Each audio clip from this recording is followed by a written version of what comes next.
guys, welcome back to my channel. Thank you so much for being here, and I really do appreciate your time. I'm going to be giving my opinion on this conversation going on social media regarding Black women and our hair, specifically our natural hair.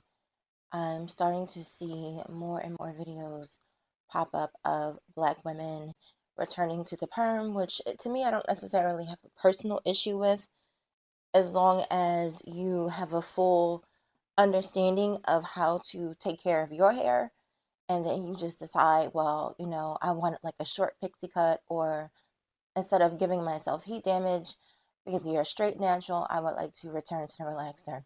As long as you've given yourself a full chance at really embracing your natural hair, I have no issue with it.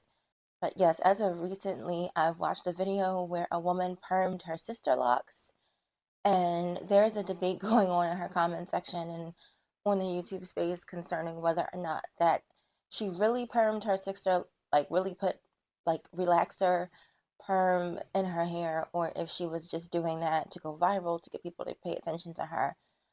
I've started seeing women perming their hairline, their edges, their napes, but they have a different texture when it comes to making their baby hairs. And a few days ago, I watched a video on Exoticals United channel where there was a Black woman talking about how she is jealous of women with 3 hair because it's easier for them to blend their hair with leave outs. But I think she was actually talking about type 2 hair, not type 3 hair, because I have type 3 hair. And unless I am using kinky curly extensions, I have to manipulate my curl pattern in some way. So I believe she was talking about type 2 hair, specifically that loose, wavy hair where it's less of a curl pattern, more of a wave pattern. So I just wanted to play a few clips for you and then give my commentary. I'll be right back. Once I seen the title, I did not watch it because I wanted to bring it to the community to give a raw, unfiltered opinion. So let's see what's going on. Well, yeah, I'm gonna speed it up a little bit just in case copyright. Hopefully that'll help. did a thing. I just turned my sister locks. We're gonna see how it come out. Yeah. Oh, you see the growth. Oh, y'all see that growth in them sister locks? Get that link, babe. That's what I need you to get. Let me get that link. What you ladies think, but I do want to say her locks are very beautiful, very long, etc. I'm not even sure what the reasoning is for her wanting to perm her locks, and they want to see the results. So I'm sure you probably do too. So let's go ahead and head to part 3 and see the final results of what it looks like when you decide to perm your sister. Wow. But y'all see it? Yeah.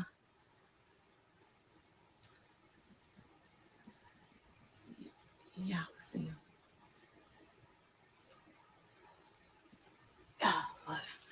One more turn. One more turn. One more turn.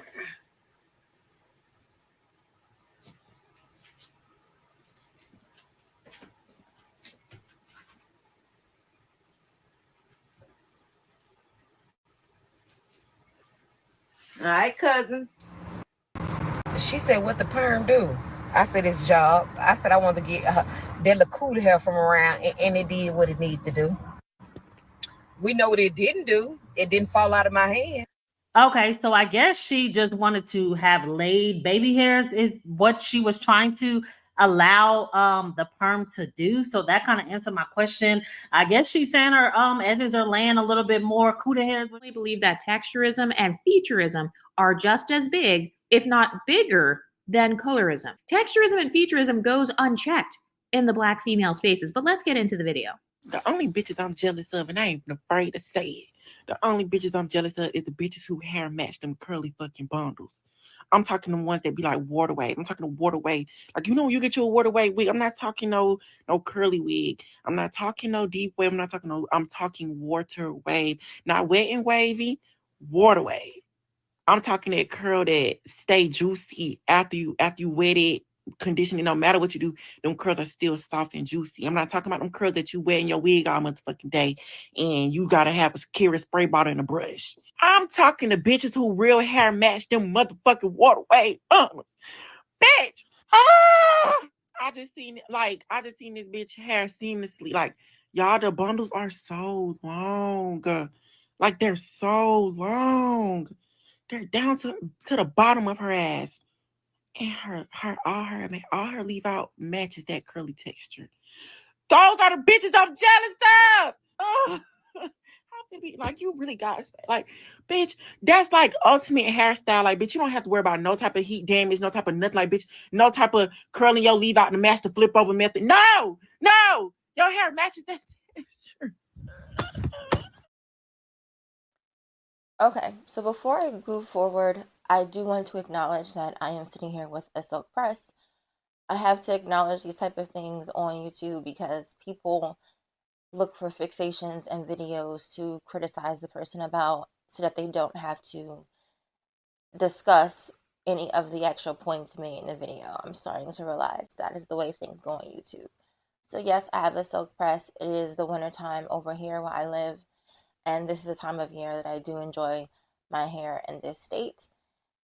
It has nothing to do with me not liking my hair or me not liking my hair texture. If you watch plenty of my other videos, you will see me wearing a wash and go. That is typically the way my hair looks in general, is in a wash and go state. So I just want to acknowledge that before I move forward because I know someone's going to comment about it. I know someone's going to say something about it, and they very may well still say something about it. But I do want to acknowledge that before I move forward.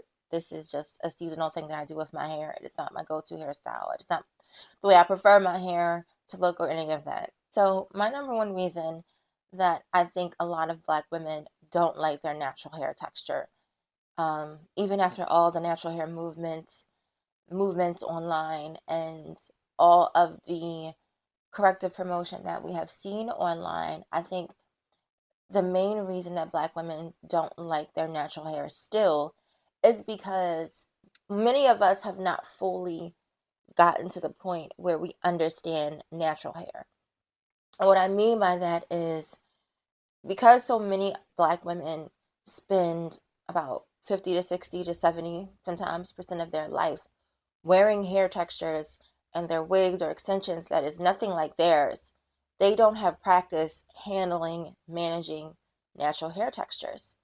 So if, like I said, a good amount of the time you are, washing type 1 hair, which is like straight, that typical, Brazilian straight hair or Russian straight, whatever ethnicity straight, it's straight hair, or that, Remy, you are handling straight hair. So you become accustomed to handling straight hair, as in washing, detangling, using heat tools, styling.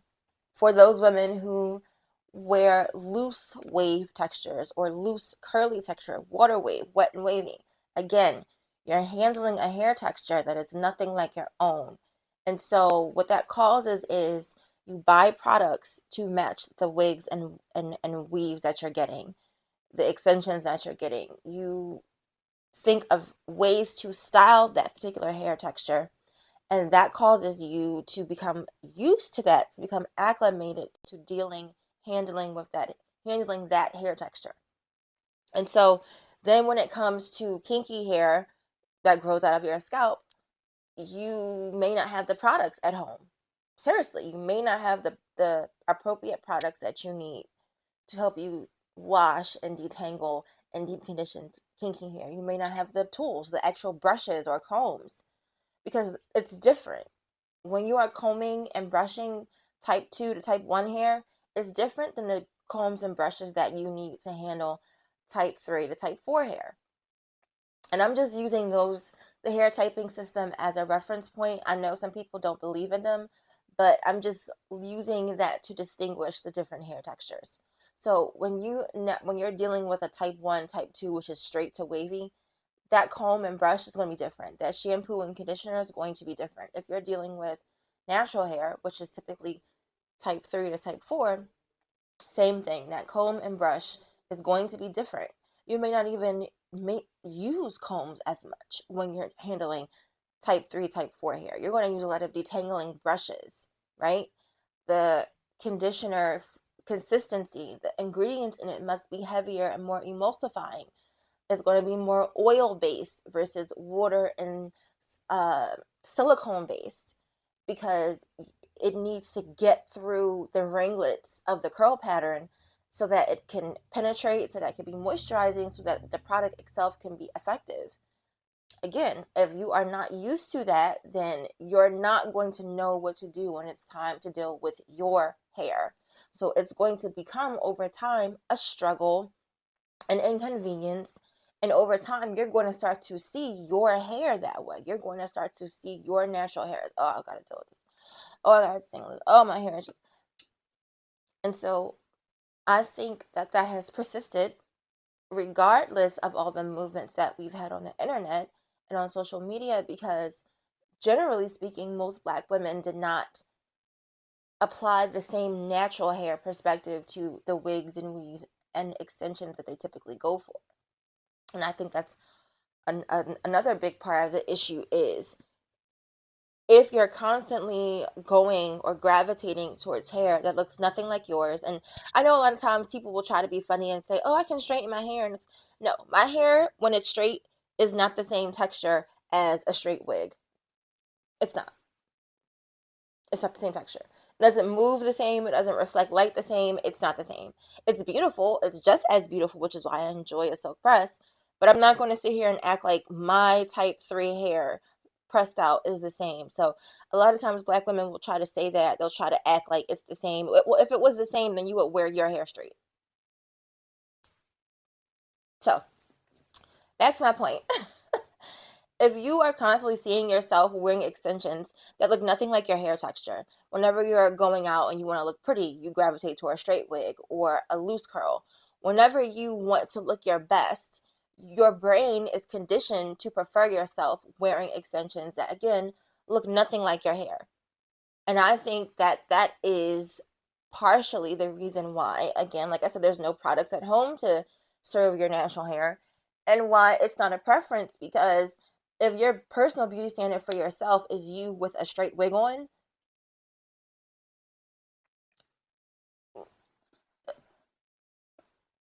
I don't even know how you would enjoy your natural hair the way it is. I don't even know how that would be your preference. And then as a result, when Black women constantly gravitate towards extensions, wigs, weaves that look nothing like our hair, who do we teach that we look the best in that state as? Like, who are we telling that? Well, we're telling the different men in our lives that this is how we look our best. And so the frequency of them as well seeing us with hair that looks nothing like ours, I think in turn has changed and morphed and influenced their beauty standards. So that's why you have a lot of men, whether they're Black or not, who prefer Black women with the weave, with, and a lot of times Black men will lie and say, oh, I like natural. They don't. What they mean is they like long, natural hair, as in straight hair with like loose curls. And I mean like heat tools use loose curls. They like the loose curls too, but I'm talking about, for a lot of men, when they think of natural hair, they think of it being long, has to be long, and then like a curl at the end. They're not thinking texture. They're thinking long, straight hair. And again, that comes from what they constantly see when it's associated with beauty, when it's associated with glamour.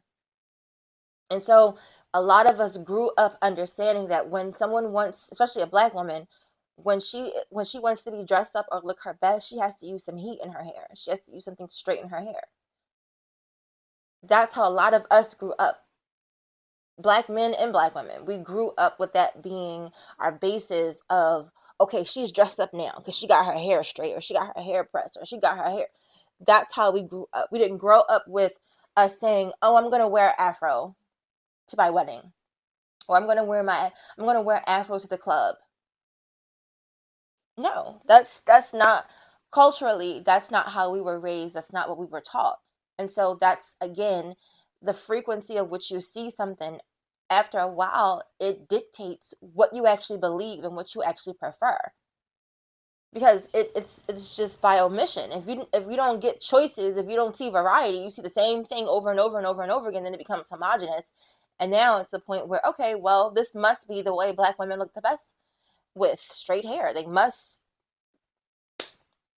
So a lot of times we are teaching Black men that, oh, you have to, the only way you can think I'm beautiful is when I have hair that doesn't look like mine. And so it becomes this self-fulfilling prophecy in which we can't escape our own beauty standards. And lastly, I think the why the extensions part really did affect us is because many Black women don't even choose extensions that look like their hair. So why the conversation typically shifts to, well, white women wear extensions too, white women wear weave too. Yeah, they absolutely do. White women be weaving it up, they be closuring up, they have nets that they sew on the top of their heads. Like, white women go in. The difference is white women typically wear hair that looks like theirs. And I don't mean like they don't get color and treatments. I mean the texture of the hair looks like theirs. And so just visually, we look at them and we assume, okay, well, that's all your hair, because it looks natural to their race or their ethnicity. Versus it would be as like we it would be like if we saw white women walking around with afro wigs and we're looking at them like, what is, because that doesn't look right on them. It doesn't look natural. It doesn't look like it belongs to them. But essentially, Black women do that. I know it sounds harsh, but essentially, yes, Black women walk around in hair textures that don't look like theirs. And it's normalized because we see it so much. But at the same time, that's a part of what causes us to dissociate from our own hair texture, because many Black women don't even see their own hair texture quite that often. They're seeing hair textures that don't belong to them more than they see their own. And so possibly if during the height of the natural hair movement, when it was mostly positive and mostly influencing us in positive ways to love and embrace our hair, maybe if the extensions part switched as well, maybe you would see less of these videos of, oh, I'm returning to the perm, and oh, I'm perming my edges, and oh, I'm perming my sister locks. And even this whole goddess braid, goddess locks thing, I even view that as a way to relax the texture in traditionally Black hairstyles.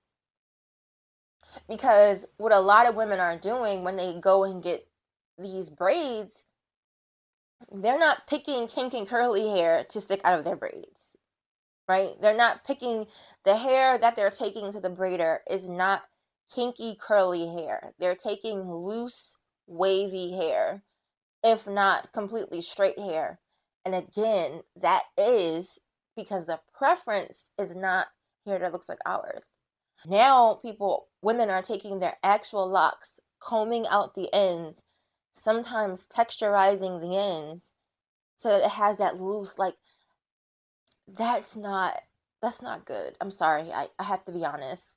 There's a difference if you have fully matriculated through the process of loving your natural hair and you're fully secure in that. You just like to experience different looks, versus genuinely and authentically, when you think about yourself and your preferences, your hair texture is not beautiful to you. That's a different thing. And I think a lot of times Black women get to hide behind protective styles, and I like to switch it up, and I like different things. I think a lot of Black women hide behind that because they don't really actually want to address whether or not their hair is something that they find attractive. And I genuinely have empathy for that, because if you have a hair texture that you never see represented with, beauty and with love, And I'm talking about 4C and down now. I'm not even talking about my hair texture. I'm talking about women that have very coarse, very kinky, thick hair, that has, a lot of shrinkage. If you never get to see your hair shown in a way that would communicate to you that this is beautiful, this is, it's different, but it's beautiful. I have empathy because I understand why you would never want to embrace your hair. I understand why it will always be a lifelong journey, or a battle rather, because you have no real reason to. Your hair is not the preferred hair. And if culturally you're not being taught that your hair is worthy of care, worthy of the whole rigmarole of taking care of hair, if you're just taught, oh, just braid it up and hide it away, I get it. But that honest conversation has to be in within, where you even want to have that with yourself, and evaluate if that's what's going on with you, in like a mental capacity. And if after that it's still an issue of convenience based off of your lifestyle, I understand that. But I think the convenience part would actually change too if more of us actually knew what to do with our hair. Like I said, own shampoo, own conditioner, own styling products, own detangling brushes, had actual methods to help us get our hair to look a certain way. And the reality is, again, if you don't like textured looking hair, then you're never going to even arrive at a sense of, this is good, my hair is done. You're never even going to arrive there because your brain sees kinks and curls and coils and frizz, and you're like, oh no, this is not done. So I think that's a big issue too, is if you're not even conditioned to know what moisturized natural hair looks like this is good, this is okay, like this looks good. If you're thinking it has to be shiny curly ringlets, like perfectly formed ringlets, and that's not your hair texture, I understand why you would never arrive at a place of pride concerning it. It could be my privilege. It could be the fact that I don't have an extremely textured, kinky hair texture. It could be that my hair texture is easier to deal with. Sure, fine. I hear the argument. But from my perspective, my hair texture is only easy to deal with because I know how to deal with it. Because I have practiced it for almost, oh my God, almost 18 years at this point. That's why, to me, my hair texture is easy to deal with. Not because my ringlets are looser, my curls are looser. It's because I'm very familiar with what my hair needs, what my hair texture needs. Some people treat their hair like it's not a part of them, like it's not theirs, like it's not like their skin or something. Like they're really divorced and detached from their own hair texture, and I really have tremendous empathy. I really feel bad for those women because I just know there has to be other self-esteem issues there concerning your Black phenotype. But yes, that's how I feel about this. Get below and tell me how you feel. What are your reactions to this conversation? What's going through your mind? Tell me what you think, how you feel. Yes, thank you so much for watching. Take care.